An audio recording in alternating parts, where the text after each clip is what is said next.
and powerful Josh Palmer.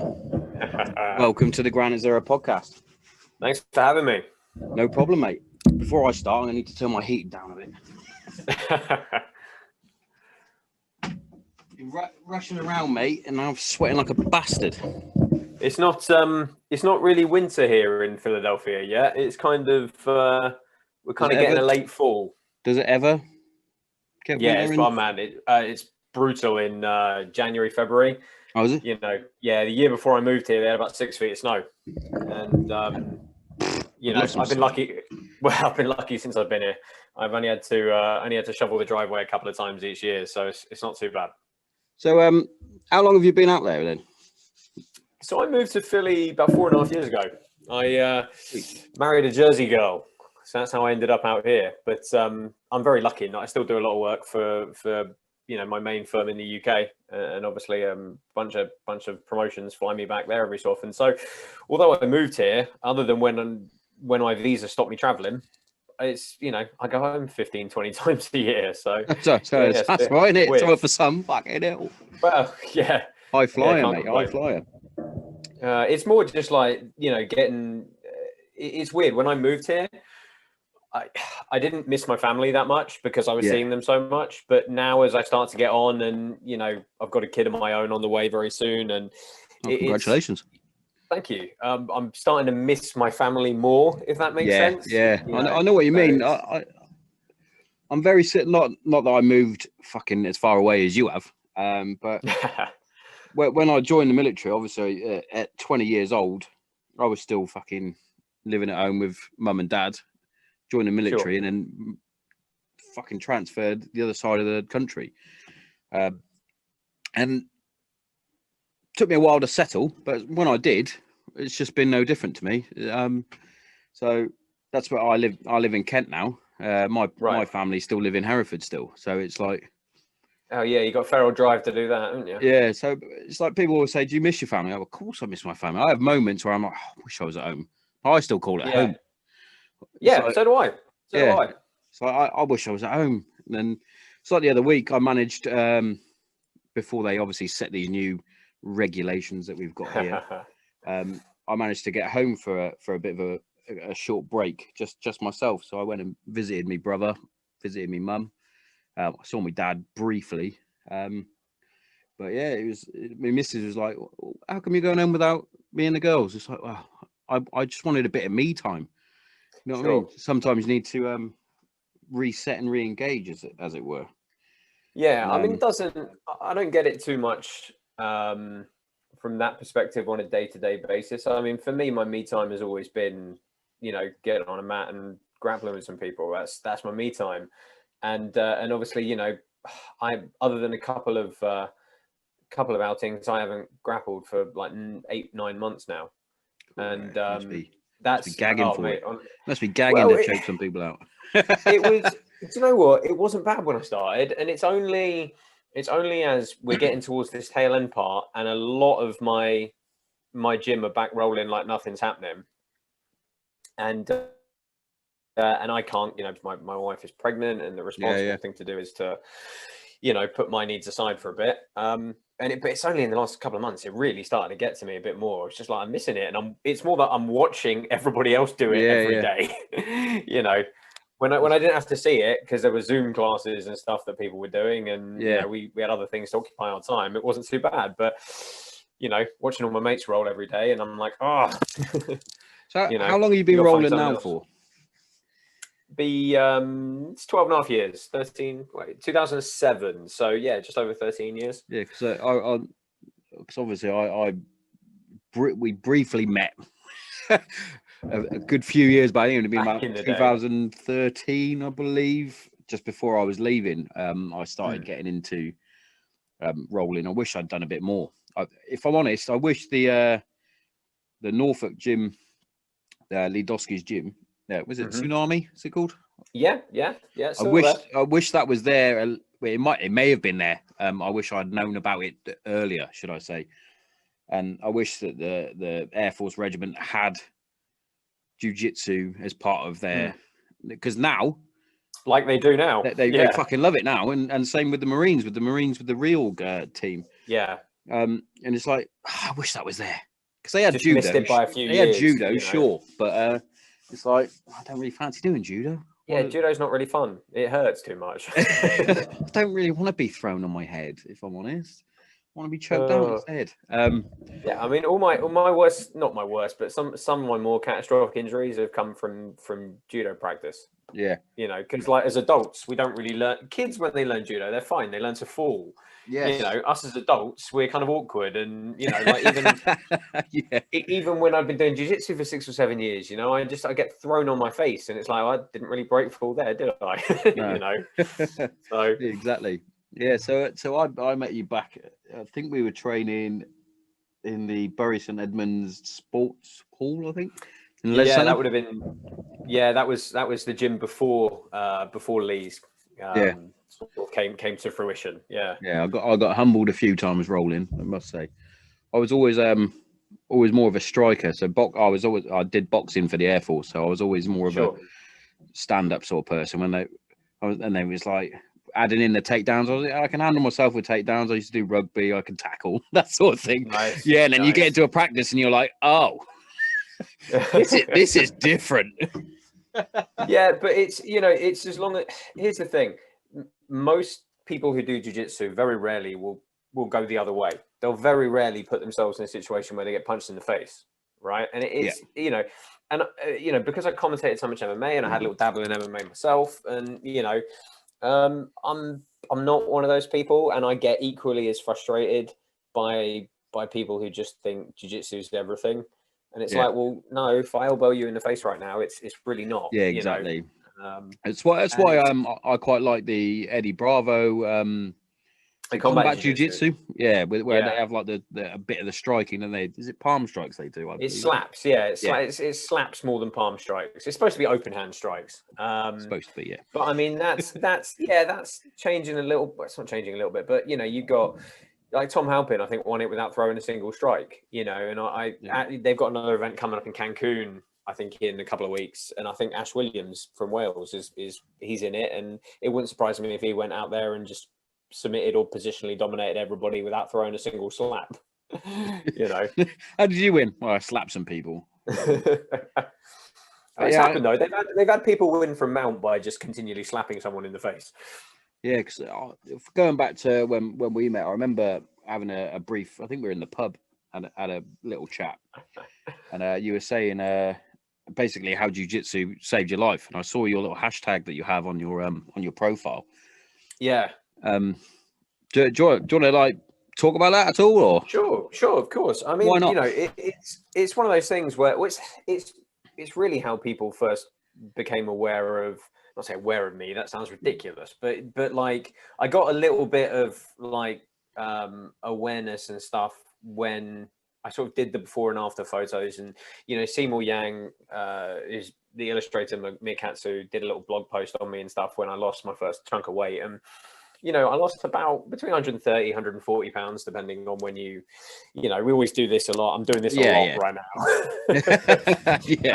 Which, you know, we can talk about a bit, because that's a side of it that, you know, 100% massive weight loss. It's a side of it that nobody ever talks about, is how nobody fucking gets over it ever.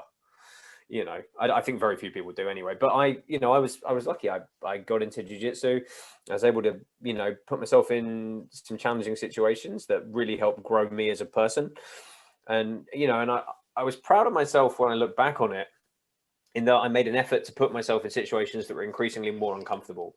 You know, I went and I had, albeit an amateur match, I had an amateur MMA match in a cage, you know, and I've been beaten up, and I've been stopped with liver shots and leg kicks, and like, you know, I've put myself in some situations that were not what I ever thought I would have, but that's just because of jiu-jitsu, man. I mean, it's you know, I'm fairly confident that because of what I've learned in jiu-jitsu, mentally I can put myself in a situation and get through said situation. It's not, you know, most of the time you just think, right, what's the worst that's going to happen? Well, that's not going to happen, kind of thing.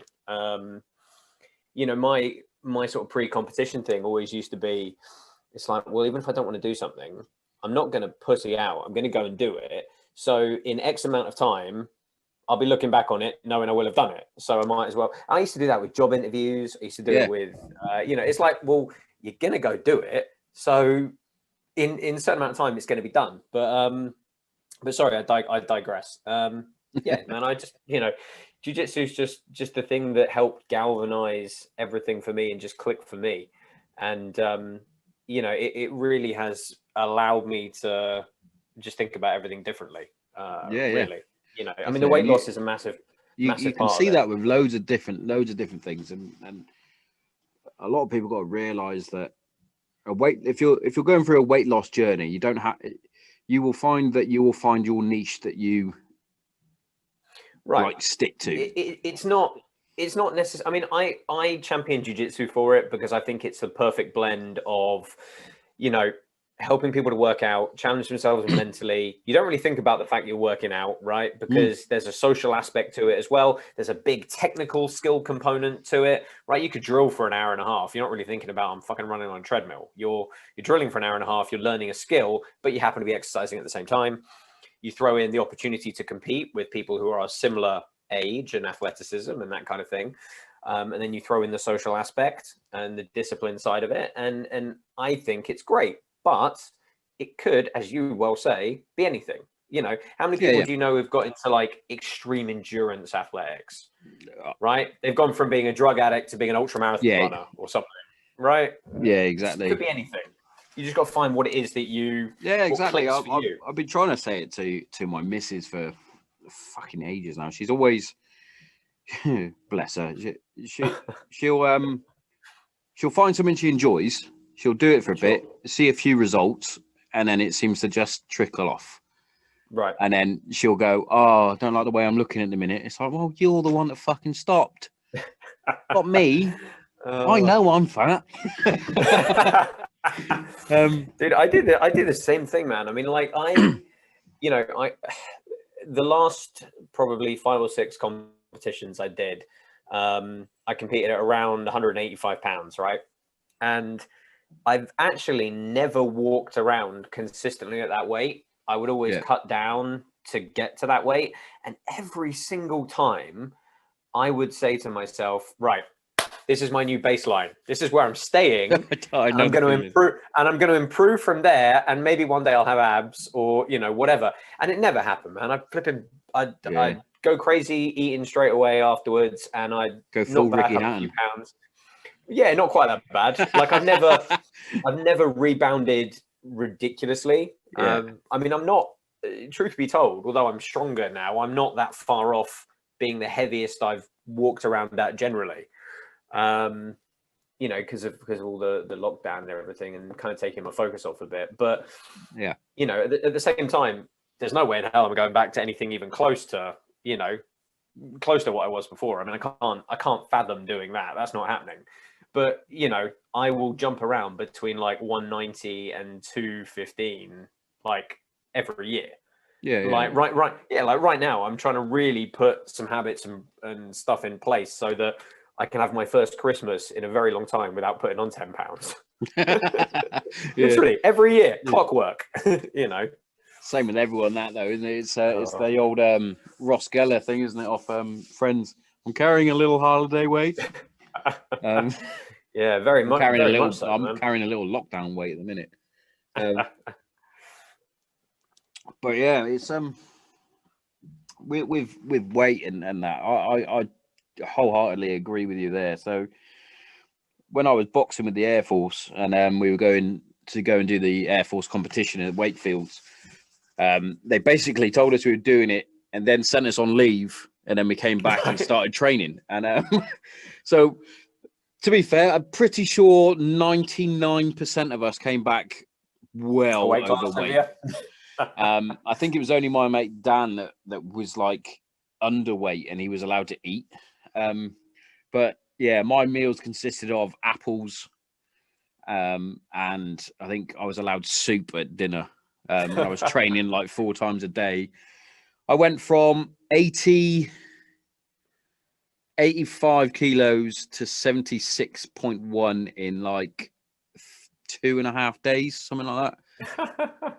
And then I got fucking injured. Well, yeah. And That's then the they worst. sprung up on me.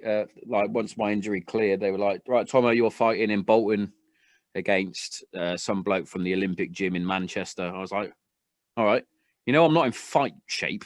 And they're like, "Ah, Yeah. don't worry about it." Fucking ended up fighting in light heavyweight. That was fun. When you're 5'6". Yeah. Oh, But yeah, when I ended up doing one of those ultra white collar events. oh yeah. I've talked about it quite a few times on here, and I literally put myself into a fight camp, and I dropped weight. Look, I was like, fucking hell, I've got abs coming here. And I was like, when I finish this training camp, I'm going to maintain this. Yep. Didn't, but yeah. And then Best it's intentions. like isn't it? I need some sort of event or like a Spartan race or something like that Right. for me to Yeah. then go, right, let's go train. This is Because 100% it. If I I don't don't mind have, training. In fact, I love training. Can I get the motivation at the minute to go, right, let's go train? Or even if I'm going yeah, to work in my regular human job, I usually cycle. But at the minute, one of my mates or one of the co-workers lives around the corner. He's like, I'll give you a lift. But yeah, obviously, I'm going to choose a lift and not get on the bike. for sure. Yeah. No, it's you've got to have. I think just not having a defined end point or an end goal, just it makes it so easy to meander. And I'm the exact same. If I don't have, I've hit all those weights for competitions I've signed up for. I've never hit that weight without having a competition I've signed up for. And every time I've tried, get that little extra motivation in it. Yeah, because you've got to do it. Right? Yeah. You've got to do it. You don't have a choice.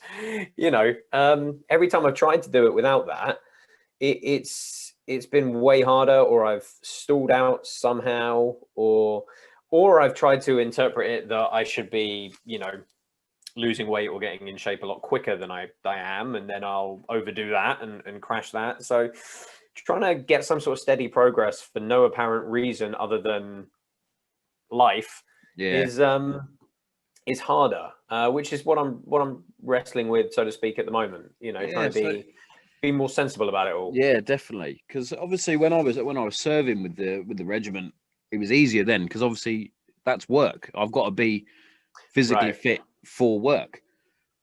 We'd have to do the part of the fucking training was like, we've got a fucking 10-mile fucking tab today. Treat yourself. Yeah. But now it's like we're sitting in an office now.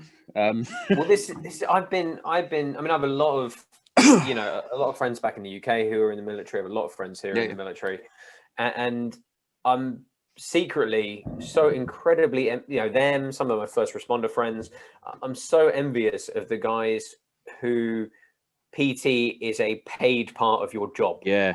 Now, there are obviously massive ups and downs of other parts of the job, course, and I'm not, but that one particular aspect, I'm like, oh man, I would love to get paid to go to the gym. Yeah, that would be fantastic. Well, it's like we used to get like half days for sports afternoon. Yeah, where you could go. It's like, I'm getting paid to go and do this. So take my dad for example. My dad, he was a PJI in the Air Force, so a parachute jump instructor. That was his job. He started off as a PTI, the personal training instructor. That's how he started, and then he specialized as a parachute jump instructor. He was paid to go and perform jumps in California and places like that, in South Africa. So he tells me his stories about when he was in. He's like, oh, I went and did this boy in fucking Africa. So, oh, brilliant. I went to the fucking desert for fucking 7 months to treat myself. That was it. Oh, man. Oh, but different ball game. Definitely. So are you still contracted with Cage Warriors then as well? So I don't really have contract. I mean, I do with a couple of promotions, but not really with Cage Warriors. Pretty much at the moment, all that's happening is obviously you guys have got not ridiculous because they're very needed, but you know what I mean. You've got lockdowns in the UK, and it complicates because they have to have a very tested bubble, including quarantining beforehand and stuff. It complicates me coming over. And the simpler thing for the integrity and security of the bubble is to keep it as small and local as possible. Yeah. Right. So, you know, from my perspective, I'm sitting these out until they're allowed fans back. And when there are fans back and the revenue jumps up because of that, and it means things will have eased off, then I'll fly back and we'll knock some out. Happy days. Yeah, obviously there's the news that Graham's got his promoter's license in California. I was going to say they're going over the pond, aren't they? Oh, hopefully we'll see. It will be, I mean, it's funny. I got a message from one of the guys saying, shorter flight for you then. I'm like, LAX is an hour less than flying to London. Yeah, I was going to say, is it? No, people underestimate how big the United States is, I think. Dude, it's massive. I flew to Dublin to do a show. I was transiting in Dublin, and my wife had a conference in San Francisco and left the same day. We both flew out of Philadelphia Airport the same day, within like an hour of each other. And my flight to Dublin was quicker than her flight to San Francisco. Madness. Yeah, it'd be like 6.5 hours to Dublin, so it's not too bad. But yeah, the US is very massive and very big, and it genuinely is a collection of different countries. Like it really is. There's bits of the US, man, that I have zero in common with, Yeah. and there's bits that obviously I do, you know. But culturally, it's just there's so much variation here, and so many, just as you guys. It's got to be a strange time in the minute as well, isn't it? Yeah, I know you guys get a lot of because I still listen to English news while I'm working in the office, and I still hear the stuff that is being said about the election and that stuff here, and it's just a divided country, plain and simple. There's a tendency to demonize and assume the most extreme position on the other side. And almost everybody does this, when the reality is most people are like me, where they're kind of in the middle on 99% of things. Yes. I've been arguing that for ages. So it's, I remember putting it's weird, man, because like I put a post out and I went, you do realize that either the prime minister or the fucking president, I think I got this from Joe Rogan, in fact, it's a popularity contest. Who's popular at the minute seems to win it. Yeah, it can be. The way I try and look at it here, and I try and stay more balanced here, is obviously my gym here is easily a 50-50 split of political sides of the spectrum, right? It really does cut across everything. And I'm like, well, all these people are my friends. I'm not going to fall out with them because they would vote differently to how I would vote. Most of the time, if we chose to have a coherent conversation about something, we would. So typically we don't talk. Why does it always have to get heated and nuts? And now we don't talk about religion or politics. It's crazy. We don't talk about either in the gym for obvious reasons, but we're all very aware of, who has generally differing points of view. All I ever try and do is, because there's a lot of misinformation gets spread here, probably from the more right-wing camps about, how we approach things in Europe.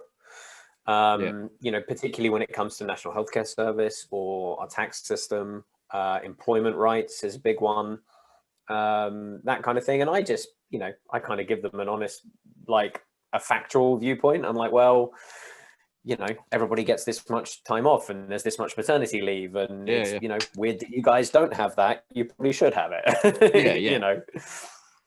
Stuff like that. But I'm not going to fall out with anybody. And I just, the more I get on, the more I'm like, I'm kind of tired of hearing of it all. And I'll stay separate. It's the same thing, isn't it? It's like, we obviously, sorry, my shoelace has gone all nuts on me. It's the crazy thing that we had like over here with, well, obviously the big one with Brexit, and then obviously the election getting Boris in and what have you. And it's just crazy how mad it goes.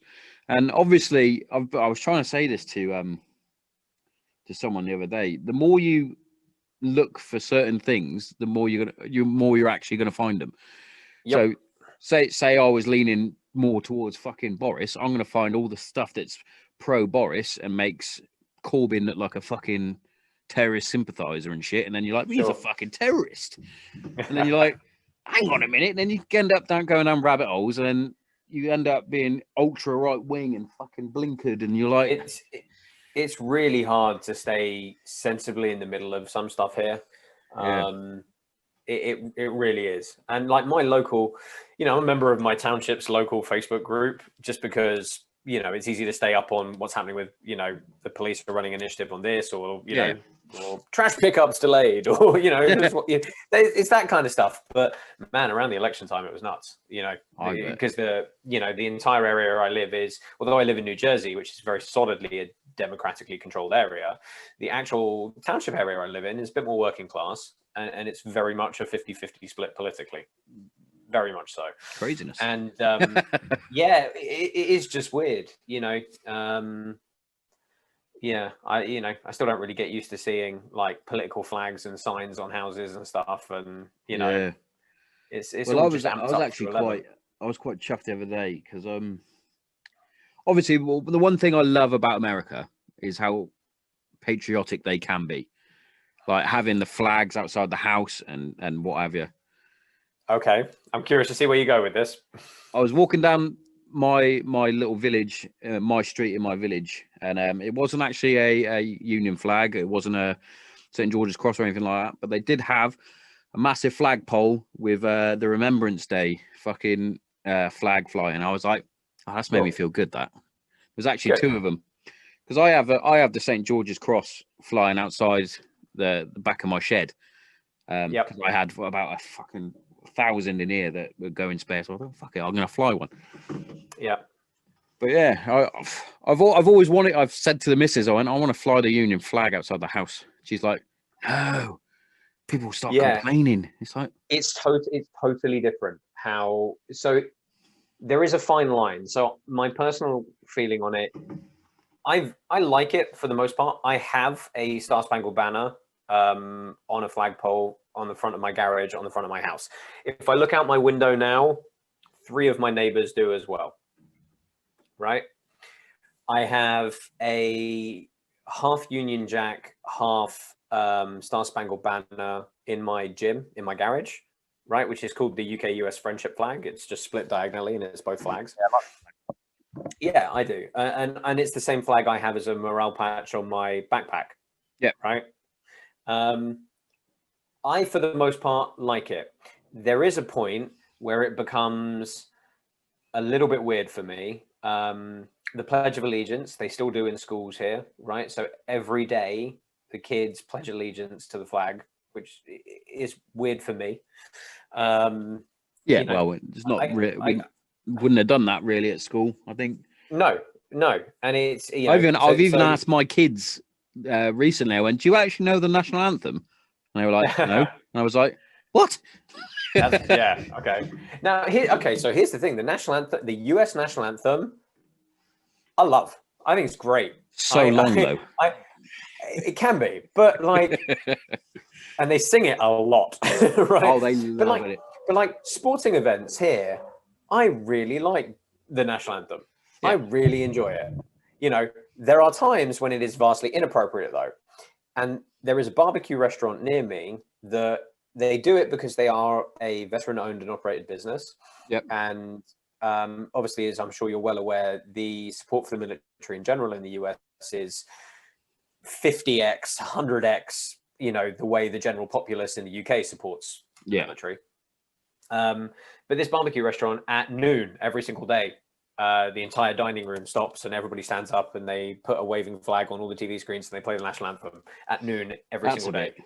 That's a little bit much. Yeah, confused me because I walked in there at 12:59 the first time I ever went there, and I was standing in line and all of a sudden everyone stopped. And I was very conscious of the fact I was the only one not with my hand on my heart, and I'm like, I'm not American. Like, what Hey, I'm a motherfucking redcoat. Well, this is true. Yeah, I sent you that. For anyone who I have that joke constantly with my military friends in the gym here. They'll send me messages like, "I'm watching you, redcoat." I love all that. I got it as my license plate on my car. I still have a couple of close friends that were US Marines when I was out in Bastion, and every year, 4th of July, I'll send them a picture of the Union flag, and I'll put like Happy Treason Day, you Happy ungrateful Treason Day, colonials. ungrateful colonials. Yeah, Yeah. that's the standard one that I share with them. I've Yeah. got one friend who he did, I think, three tours out there, and I still work out with him in the gym a couple of times a week. Good friend of mine, and he'll send me like the picture. He has it will literally be like his Star Spangled Banner suit. It's a suit that's a Star Spangled Banner, and it would just be that, a plate carrier, and an AR. And that's what he posts on 4th of July. And, just the caption of America. Yeah, literally. But there's I wish we in the UK had a bit more of it. I wish we were a bit more fucking get some. It's our crazy country, because kind of thing. But within reason. What really like grinds on me is I've had it before where I had a picture up on my Facebook of me smoking a cigar with my flag waving in the background. Yeah. And there was a bit of a debate. I think it was during the Black Lives Matter movement that seems to have gone quiet for some reason. I'm unsure why. But so someone was like saying, "Oh, if you've got a flag waving and this and that, you're a racist." And I was like, "Hang on a minute." Right. It's like, so this is what is starting to happen, I think, a little bit here in the US, and it's what's obviously already happened in the UK, and it's the co-opting of. So I saw it here with this election particularly, yeah, and I saw it really frequently in this, my local township, and it was this idea that if you don't support Donald Trump and the right wing, you are somehow not a patriot and you are not American.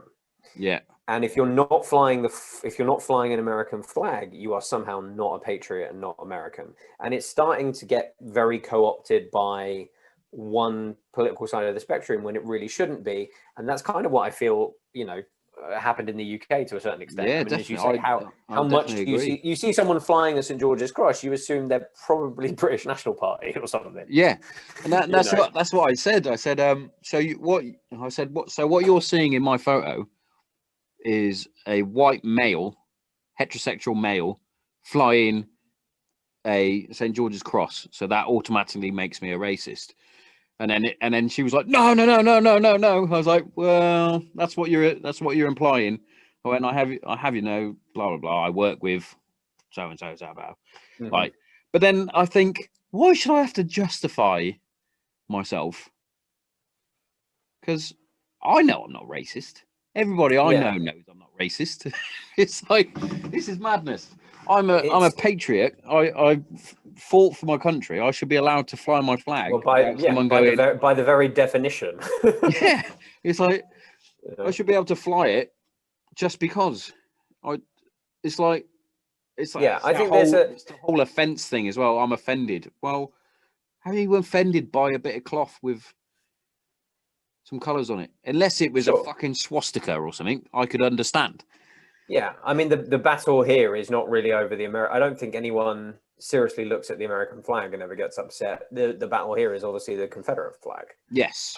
Which I don't really understand. I mean, I'm a bit naive on the whole Civil War stuff, if I'm honest. I very much enjoy the history of it's. You know what? This is the weird thing, and this comes down to, American culture being so pervasive in movies and stuff. But it's like, I know way more about the American Civil War than I do about Old English history. Yes, vastly more. Yes. The worst though is when you watch. I watched a TV series on Amazon. You might have seen it, called Turn, with the Washington's First Spies. So basically, it goes through all how Benedict Arnold became the turncoat and joined the Redcoats and all that. That's all in it, and it's basically that about the Revolution War. And I was watching it, and it's like, oh, I'm definitely on the side of the Americans here. This is brilliant. It's like, hang on a minute, what am I saying? No, I mean, it was, I particularly like where I live in the US because I live in the area of the US where there's genuine history, and a lot of these events took place, obviously. I mean, Philadelphia was the first capital. It's where the Declaration of Independence was signed. I was Home up of the in Philadelphia 76ers. Basketball, really. No, I mean, you know, and I went up to, you know, I went up to Boston not that long ago for a little weekend getaway.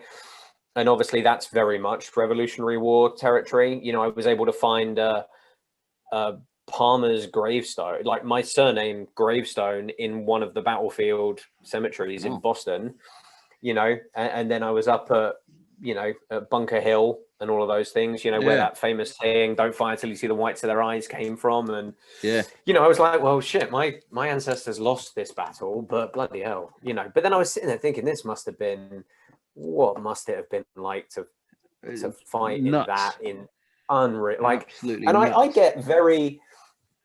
get very emotionally overwhelmed thinking about a lot of that stuff, and I find it fascinating and moving, and I particularly like that I get to experience a bit more of that history being here. Definitely. And I remember reading in the paper, so obviously over here, if you take your kids out of school, you get fined. Right. Okay. So if it's an unauthorized absence, the parents get a fine. And I remember reading about this guy that was taking a trip to Boston, and he took his family with him, and he got this fine, and he was like, "Hang on a minute, I'll stop you there," because they actually went on an educational holiday. We went to Boston. We learned all about the war and all this sort of stuff, and he was like, "So they've actually learned more doing this holiday than they would have done in your classroom." And it's like, no, you still got to pay the fine.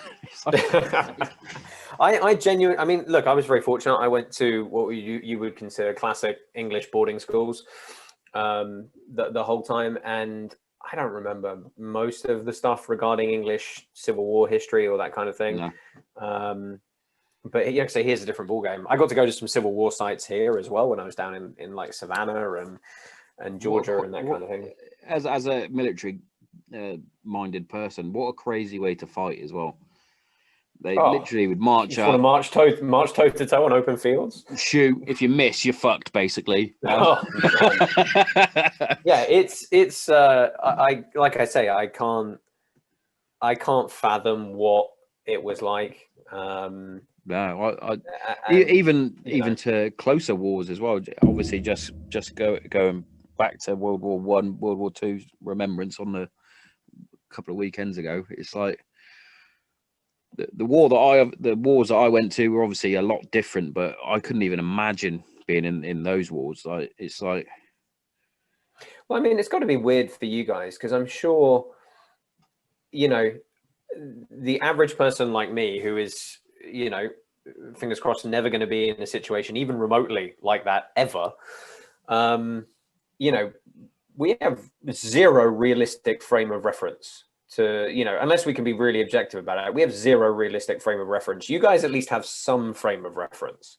Yeah. Does that make sense? Yeah, I know where you're coming from. It's like you hold like I can visualize it, but the reality is that fuck do I know? Nothing. You know, like seriously, my experience comes from talking to people who've been there, done it, etc. It doesn't, you know. Got quite a funny story actually from this weekend. So my daughters were playing on Fortnite, as they do, as kids do, and I said to my youngest, I went, "Oh, can I have a go?" She was like, yeah. So I got the fucking remote, and all I could hear was my eldest shouting because one was playing on the Nintendo and the other one was playing on the Xbox. So I took the Nintendo one and I was playing away, had the headset on, feeling really fucking cool. And my eldest got killed by someone, and all I could hear was, "Dad, can you revive me? Can you revive me?" And all that was coming through my head was, "I gotta win the firefight first. Self-medicate." And then all I could hear was my missus. My missus popped her head in. She went, "You do know that's a computer game?" I went, "Yes, real life to me right now." Yeah, it's interesting here.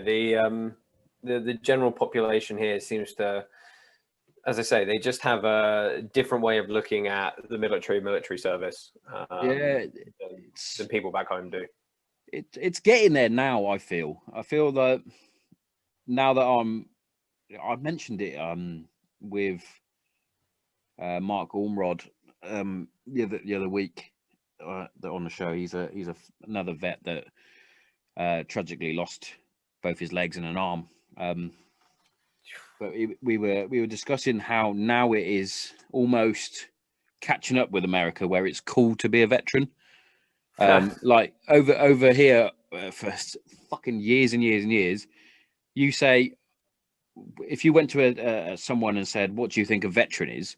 they would say, "Oh, the old boys from World War II with all the medals." Right.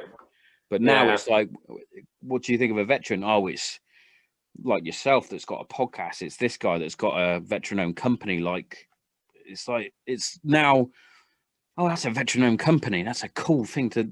It just seems to have taken a bit of a turn.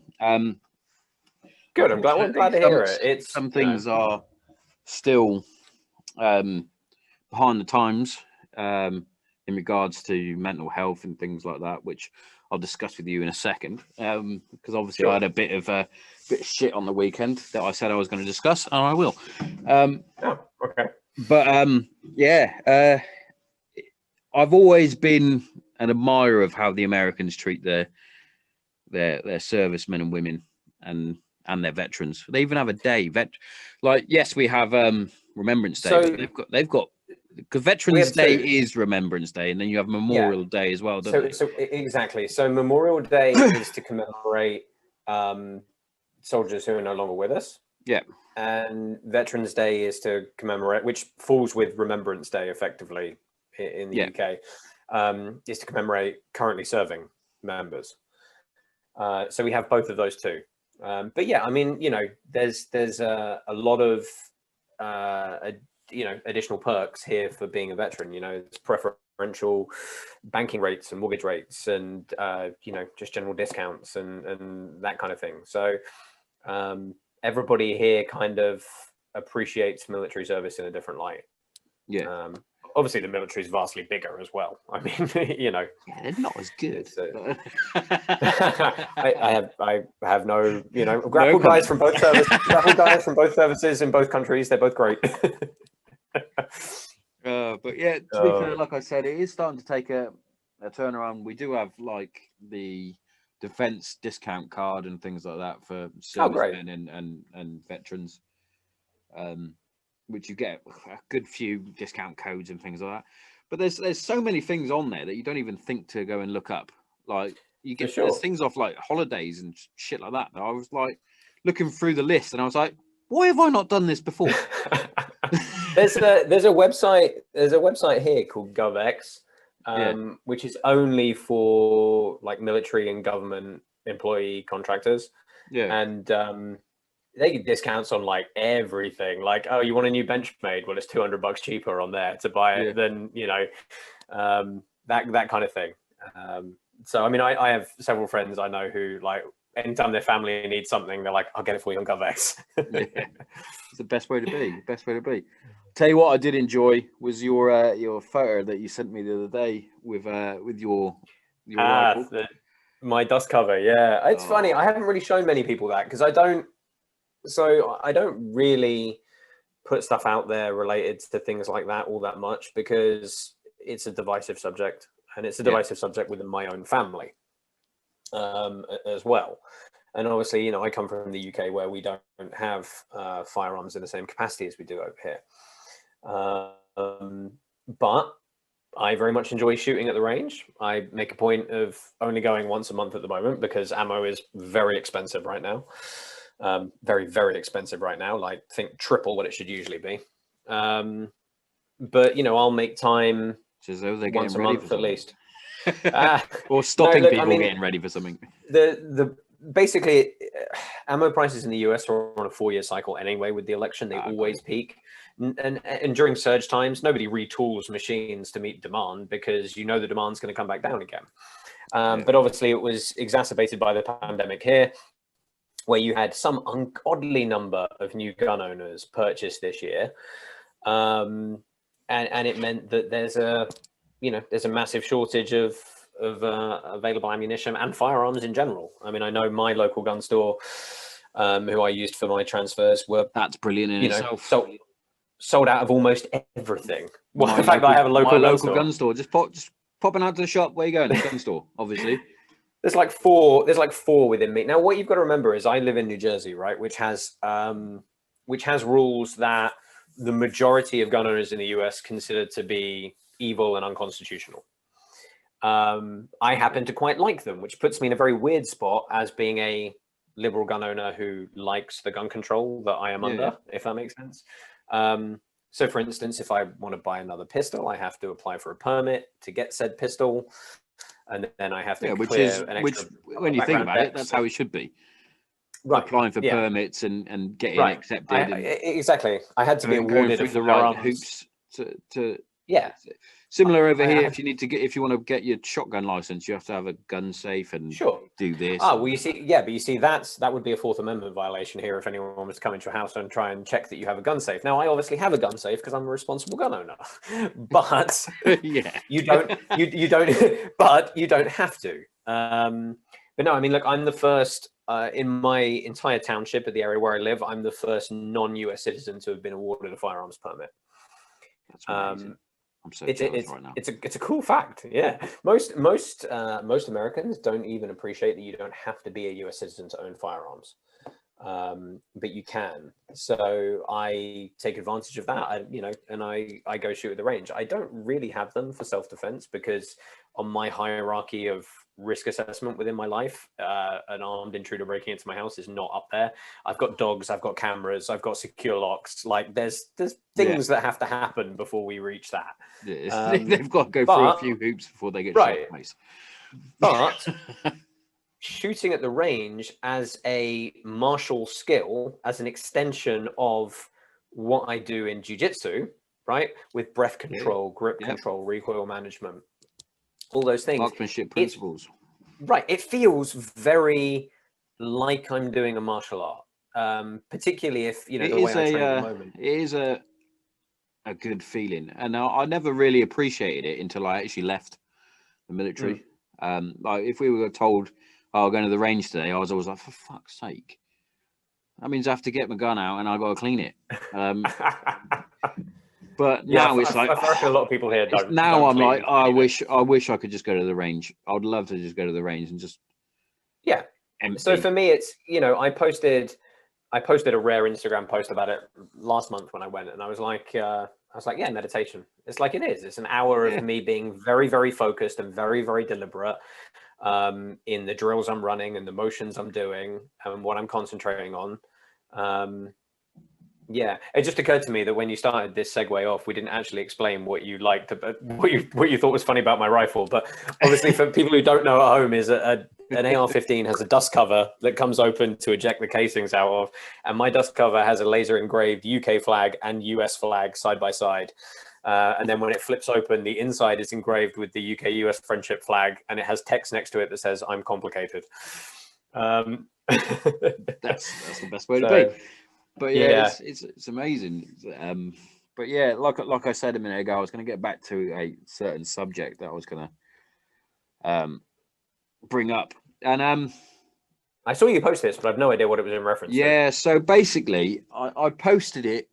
I posted the original one, and I put the guy on blast, and I thought, fuck this guy, and I put his name out there and everything. So basically, what happened was I got trolled for the first time in about a year, and it's another person that's popped up and said that I'm a disgrace to my regiment for starting the podcast. I'm lying about everything that I've ever done, which I've been completely honest with what I've done, which isn't much. Yes, I went to Iraq, got rocketed a few times, went out on patrols, had a good time. It was a good time. Went to Kandahar, same sort of thing. Had a corporal pull a wire out, and I thought I was going to fucking die, but it ended up not being what I thought it was. Rocketed a few times, and then my final tour, I was in the command center. Never said that I was kicking down doors with the SAS or anything like that. And unfortunately for me, but also fortunately because it helped me discover the podcast. I was diagnosed with PTSD depression and anxiety through my therapist and my doctor. So to which is why I started the podcast. But apparently I've been lying about it. I've been using this as a platform to sell my lies, to put the regiment into disrepute and all this and all that. So basically what I did was I screenshotted every single thing that this guy was saying and put it out there for the world to see. Not that I have a vast following of followers, but enough, especially in certain higher ranks within the Air Force that actually appreciate the podcast for what I'm doing. But I retracted it because I thought that's not going to help anyone, and it's not something that I really stand by. I was angry, I was frustrated, and basically what it was is that this guy, I've never met this guy. He's in the same regiment as what I was in. Never met him though. He doesn't know me. I don't know him, so I don't know where he's getting this information from. Basically, it's the same with quite a few people within the military as a whole, where they're very uneducated in terms of mental health and how it affects everybody differently, especially in terms of, yeah, like I said, it affects everybody differently. Everybody's different. Everybody will see something or do something that will affect them differently. You could see something that would affect you and cause you a great deal of pain mentally. I could see it and go, what the fuck's his problem? Yep. And I can hold my hands up. I put a post about it today.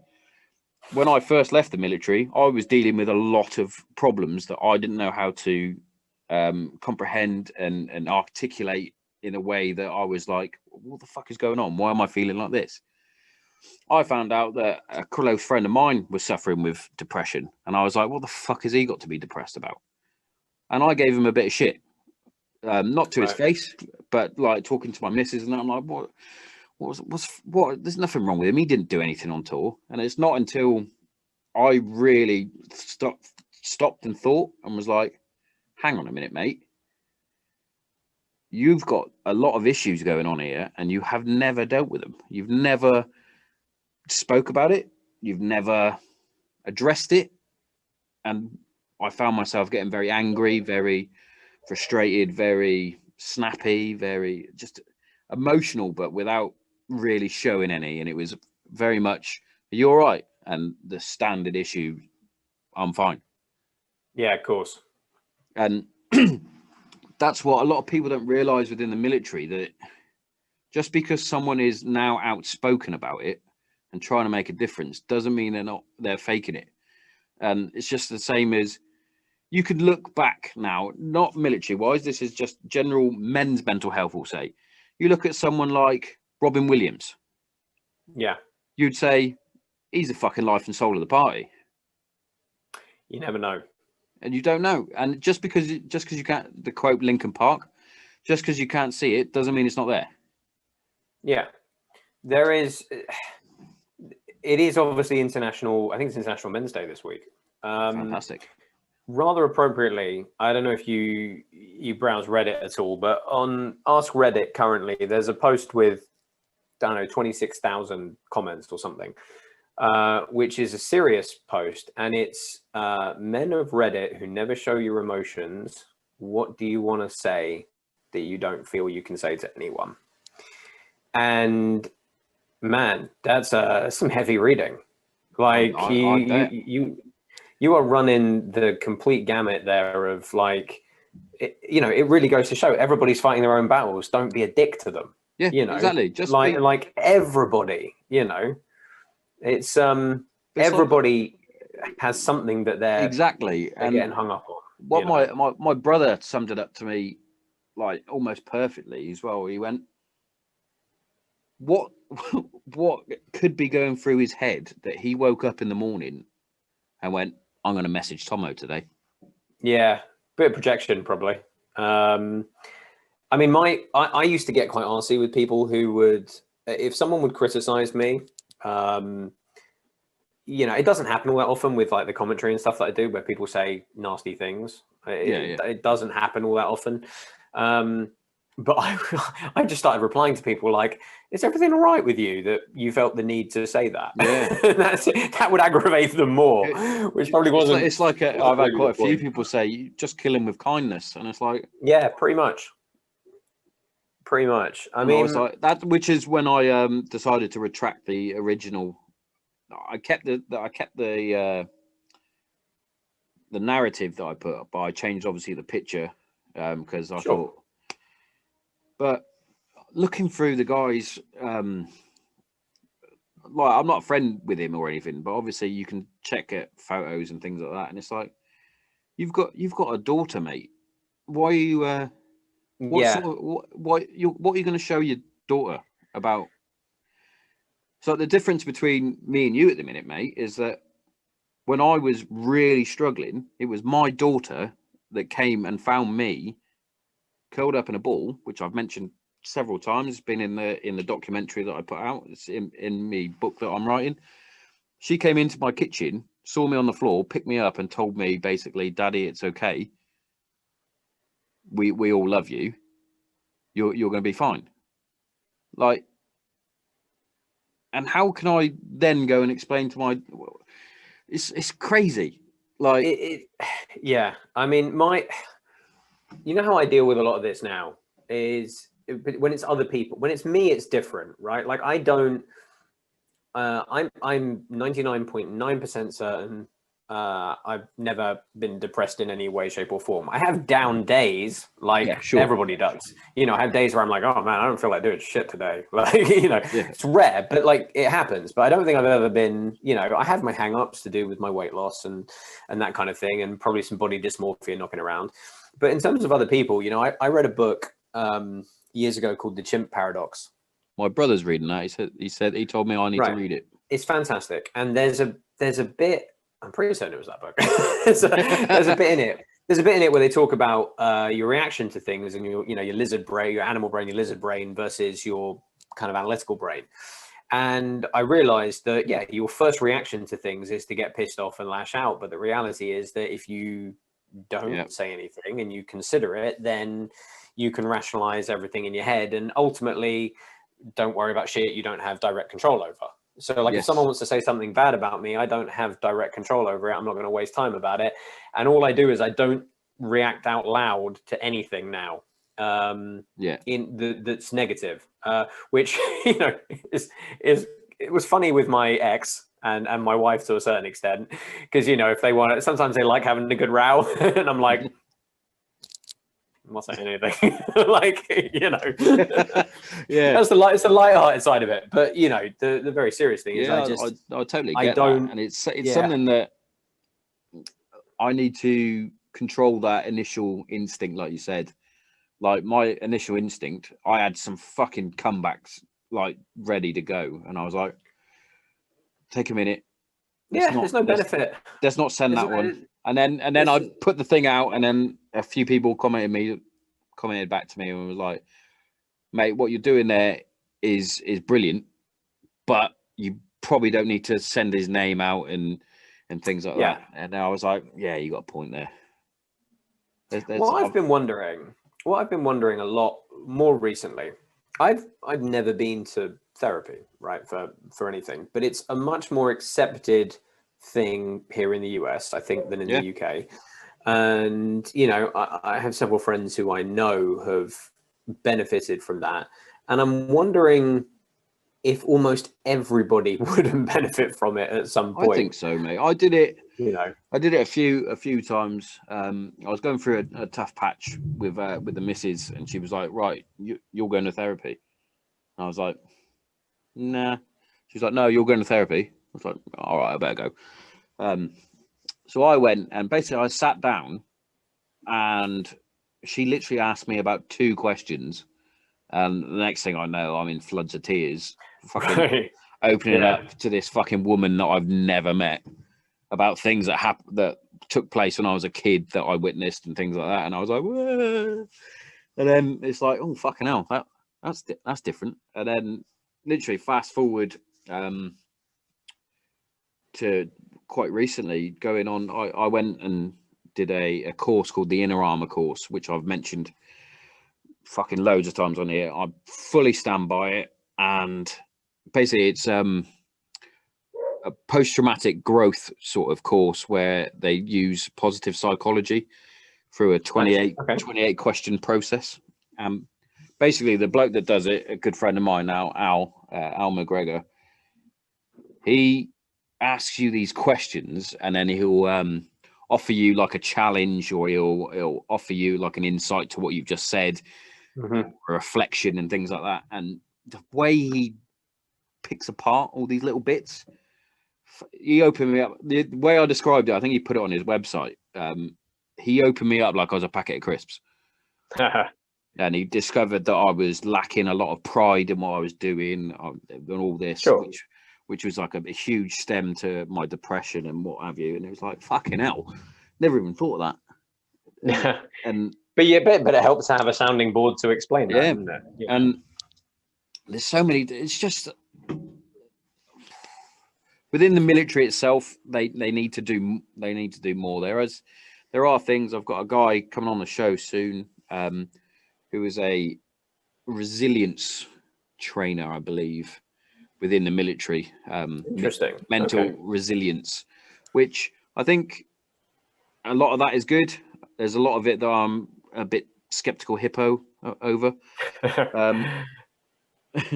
But yeah, I just think they need to do a bit more in terms of preparation to prevent or not to prevent. I use it as, say, coaching and having tools in your belt. So having these, for example, the inner armor techniques, you've got a few chaps within your section, if not all, will have these techniques, so that if one of you goes down, you can then help each other. I call it the buddy system. Sure. What they've got now is nothing in case of. They've got, oh, you've got it, let's now try and fix it. Yeah, it's treating symptoms rather than cause, effectively, isn't it? So it's a better way to put it. An easier way to put it than what I just said. You talk for a living. Well, yeah. I'm also, believe it or not, I am a qualified performance coach for that sort of thing. So, well, it was more when I knew I was leaving the country and Cage Warriors had stopped doing shows for about a year. I was like, I'm going to find something else to fill my extracurricular time with that looks interesting. And my boss had just started working with a business coach. And I was like, well, that sort of thing sounds interesting. Let me look at that. And, and I spent like a year, doing a lot of extra training and stuff with how to essentially coach people to do things. It's more just question formation and that kind of thing. I mean, it's not therapy. It's more proactive, forward looking. But like, one of the guys I met doing that now runs the Whole Man Academy in the UK, who are doing great things with increasing men's, goal setting and mental health awareness and that kind of thing. But it was for me personally, it was a very useful process just to go through for myself, because obviously all the introspective stuff that you're learning how to take other people through, you kind of have to do yourself. Yeah, of course. Yeah. So it's like, right, where am I now? How am I going to achieve this? What am I going to do through this? And, it's like anything, you need consistency to keep doing it, but it's a useful thing. From my perspective, there's still, pretty much the only thing I get hung up on my life is the workout thing. And, am I happy with how I look relative to my physical performance in the gym? And that kind of thing. That's always the way, isn't it? As well, going back to the weight loss and things and setting goals and what have you. I totally agree there. Like I said to the missus the other day, like I'm still as strong as I was when I was using the gym. I'm not as aesthetically pleased with myself. I've got a bit of a what I now call a veteran body, which is pretty much like a dad bod, apart from my knees hurt. Okay, knees and back. But it's like I was saying to the other day. I was looking at myself and I was like, I'm still happy with like my arms, my shoulders, my chest, and my legs. I'm like, do I really give a shit if I've got a six pack? Not really. at the minute. But then I look at myself in the mirror from time to time and I go, you used to box, mate, and you were ripped. Right. Yeah. I think it does. What doesn't help me a little bit is like I train with like a gym that's where 80% of people are fucking shredded, right? 80% of people have obliques and 8-packs, you know, and I'm like, ah. But it also doesn't help if you're doing the Cage Warriors thing and you see those handsome hunks. Constantly. I know you had Mason on your podcast a while ago. Shout out to powerful Mason Jones. But I'll give you a really good example of where this can fuck you up for no reason, right? It's like a couple of weeks ago, I was like, I'm gonna start lifting again properly. But more than a few weeks ago, a month ago now. And I pulled a 400-pound deadlift, right? And it's like, I've only ever done that once in my entire life. And it was like 7 years ago in the middle of a fight camp where I was fucking going for it. And I was like, I was like, well, I hadn't been back in the gym that long and I just pulled a 400-pound deadlift. So I should be fucking happy about that. Not, I weighed myself the next day and because I ate some carbs, I'm 1.5 pounds heavier. Right? Yeah. But it's like, come on, man. Let's be happy with these performance metrics and beat these performance metrics. Fucking a scale weight is not a performance metric I need to give a shit about. Yeah. It's one of those little things that they mention on the Inner Armour sort of course that you'll tend to focus more on the negative bit than the happy positive 100%. Bit, which is something that we've all got to really sort of train our minds to get out of, which is difficult. Yeah, it's like very much so. The amount of positive comments that I've had over the past year, almost 2 years, doing this thing. Right, but you focused on that one fucking negative one, didn't you? When I had that fucking idiot doesn't know me, I don't know him, tells me I'm a fucking waste of space. I'm like, well, fuck you. Dude, I'll fucking show you. I will give you a recent example of this, okay, for me. So I'm very fortunate in that I picked up this new gig over the last few months with Bas Rutten doing karate combat, right? Yes. And insanely fun, the most fun I've ever had filming anything ever, right? And I was replacing, most people don't know because they didn't see it before, but I directly stepped in to replace Brian Callen and Marshall Lynch, right? Who's powerful the Brian Callen. Right. And Marshall Lynch, who's the running back for the Seattle Seahawks. Yeah. And so like I stepped in to replace these two. And I went through and I read all of the comments on the previous episodes these guys had done and it was hundreds of comments of people just saying, what the fuck are these guys on? This is ridiculous. Like just ripping it out of them. And when I knew the first episode we did was going to air, I was like, right, I am fucking bracing for this because like there's going to be, you know, who's a fucking English guy or something, you know. I was really ready for it to be bad. And it did a 180 the other way, right? It was 98% was comments saying, oh, so much better. Oh, someone taking it seriously. Oh, someone who knows what they're talking about. But there was one fucker, one guy on YouTube. And he did it 3 consecutive weeks, right? He did it 3 because the episodes come out every Sunday. He's like, where are Brian Callen and Marshall Lynch? This guy sucks. It's like one guy. Just remember that guy. You know, and I'm just like, oh, you dickhead, you know, which, I mean, it goes to show, you know, that those guys who say don't read the comments are right, you know, a lot of the time. As you know, as the benchmark Joe Rogan always says, why are you reading the comments? Right. But I mean, you know, I read them because sometimes people do have useful input. Yeah. You know, it does. And believe it or not, let's face it, I very rarely get like super comments on any of my posts, but if I do, it's like you get that little boost of like positive endorphins flowing through you, like it's like when you get the words right on your post, you've got a fucking alley picture and you're like, people are gonna love this photo. See, I know people are like, oh, you know, you shouldn't rely on external validation. I'm like, well, it makes me feel good, so I'm gonna enjoy that. And as much as I rip the shit out of these fucking gym chicks and influencers, it is a drug at the end of the day, and it does feel good when you get a fucking like. Yeah, for sure. I think my best post that I've had recently was like 93 likes or something. I was like, fucking yes. And I'm now at 930 followers. I'm like, I'm bossing this now. what I have very much, the more I get to interact with people who have, like I did, you guys won't see it yet because it doesn't come out for a little bit, but I did some filming that'll be out in a few weeks with a guy who has over 3 million followers.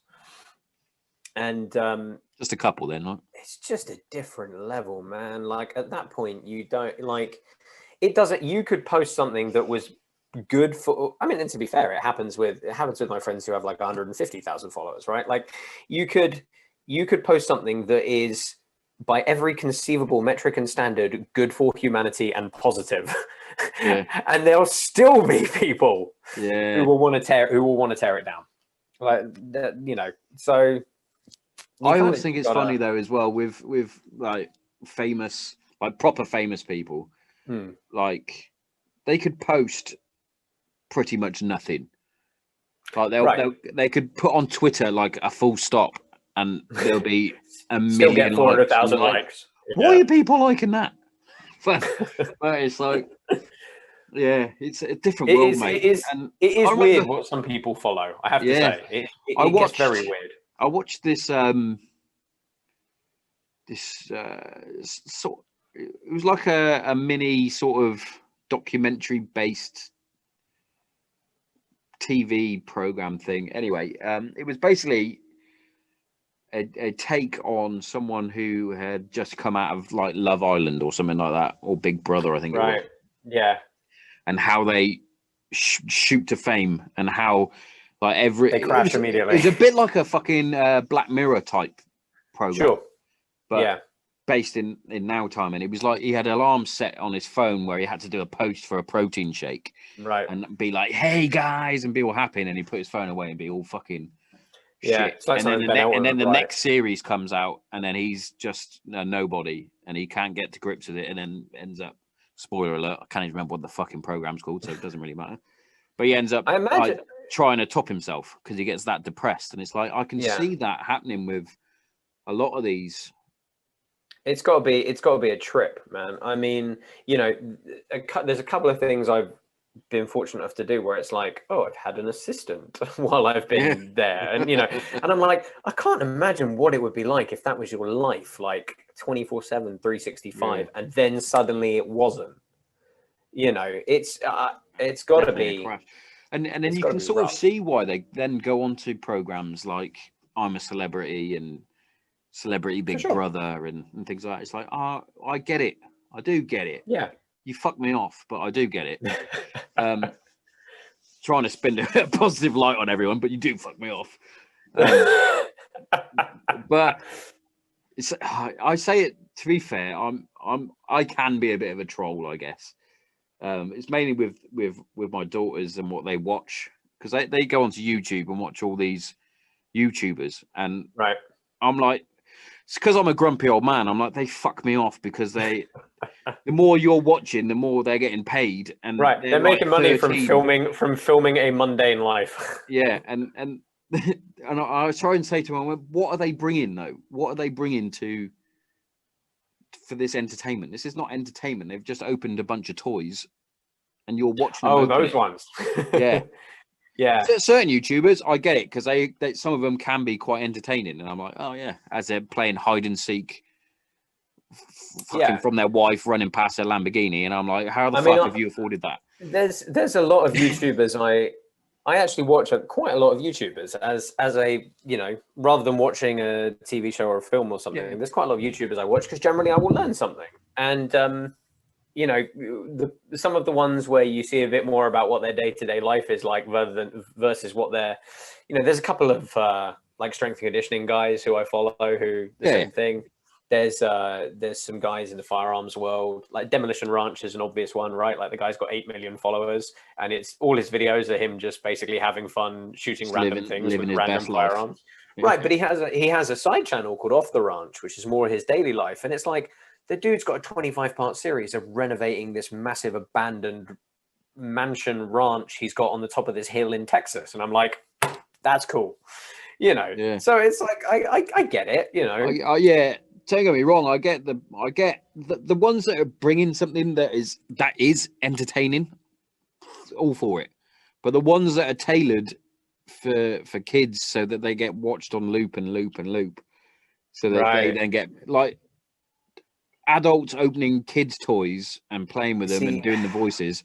That fucks me off. And when you That seems weird. I don't have kids yet. Obviously, Yeah, we got to you wait till wait, early next you year for wait. that. But I'm slightly nervous about that. I and must say. the one that they do at the minute, so they've got this computer game on their iPad and the eldest's phone called Roblox, where they can it's a bit like Sims, but shit.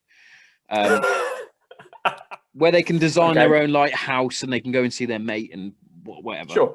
But they now watch these YouTubers playing the game, and they're watching them play the game. Right. Why are you watching them play it? Fucking play it. So you're not a fan of Twitch then? This is the grumpy 30-year-old man coming out of me. Just It's play weird the fucking because game. There was. Oh, I'm trying to remember where I read it, but there was quite an interesting article I read on the psychology of if you have played a game yourself, watching someone else play the game releases the same kind of brain patterns as if you were playing it. Like it increases your enjoyment of the whole thing. I can't remember what it was, but I can understand how that's now become a medium for sure. I mean, you know, some of it I'm sure is a bit. I see it, sure, but you know. I'm still fucking back in the the late 90s, the 2000s when I'm playing GoldenEye. I used to hate watching my mate play it. I'm like, what? Right. Oh no, I agree with that. Yeah. Yeah. I mean, GoldenEye, pistols, no auto aim, one-shot kills. I'm taking you down. If I'm honest, I was fucking wanking it, but I used to love it. On that note, mate, I've got to skedaddle. That is absolutely no problem. It's been an absolute privilege to have you on, mate. 100%. Yeah, it was a blast. Thank you. I had no idea what we get into talking about particularly, but it was nice to talk about. Mate. That is the power of Granite Zero. See, that's what I like, because it was nice to talk about random shit that didn't really have anything to do with you know, jiu-jitsu and MMA most of the time. Yeah, this is what. Just a quick sidetrack before you disappear. That's what I love about the podcast that I set up, because obviously a lot of people think it's just about military or just about the mental health aspect of things. Yeah, I touch on it, but this has always been my platform to release all the shit that's within me. Yeah, and talk about stuff and that you having a talk chat about. with whoever. Like, we've met previously, like 7 years ago, and it's just nice to have a chat with whoever. I'd never met Mason Jones before, and I asked him, did he want to come on? He was like, yeah, definitely. Dude, I'm so gutted I didn't get to call his last now we're best mates. In all seriousness, if you want to, you know, I do have a lot of friends who are current and ex-military here. If you want to get some perspectives from this side of the pond, definitely. You know, there's a couple I would love for you to talk to. One of whom in particular is a guy I've trained jiu-jitsu with a few times, who lost both legs to an IED blast.